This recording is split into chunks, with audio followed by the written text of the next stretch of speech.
Hello বন্ধুরা, তো আজকে আমরা বানাবো ম্যাক্রোনির কুরকুরা। কিন্তু হ্যাঁ, এটা অনেকটা ইউনিক। তো সবার প্রথমে আমরা এখানে নিয়ে নিচ্ছি একটা বাটি। তাতে যতটা আপনারা ম্যাক্রোনি সেদ্ধ করতে চান ততটা ম্যাক্রোনি নিয়ে একটু নুন আর একটু জল দিয়ে দেবেন। জলটা এখানে পরিমাণ মতো বেশি দেবেন। সেদ্ধ করার পর এতে আমরা এখানে 3 চামচের মতো কর্নফ্লাওয়ার ভালোভাবে মাখিয়ে নিয়েছি। কর্নফ্লাওয়ার বা অ্যারাউট মাখানোর পর এতে লঙ্কা গুঁড়ি দিয়ে ভালোভাবে কিছুক্ষণের জন্য রেখে দেবেন। তারপর একটা কড়ায় একদম অনেকটা তেল গরম করে একের পর এক ওই সেদ্ধ ম্যাক্রোনিগুলোকে ছাড়তে হবে। একসাথে বেশি ছাড়বেন না, আর সিঙ্গেল সিঙ্গেল পিস করেই ছাড়বেন। এবার আমরা তৈরি করব কুরকুরার জন্য মশলা, যার জন্য আমরা এখানে নিয়ে নিয়েছি নুন, জিরা, চাট মশলা আর লঙ্কার পাউডার।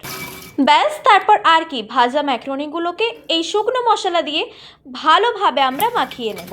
আর লাস্টে আর একটু গোলমরিচের গুঁড়ো দিয়ে ভালোভাবে এটাকে শেক করে নেব। ব্যাস, আমাদের এই কুরকুরা একদম রেডি। এর ক্রাঞ্চিনেসটা শুনে আপনারা বুঝতে পারছেন নিশ্চয়ই যে এটা কতটা ক্রাঞ্চি হয়েছে।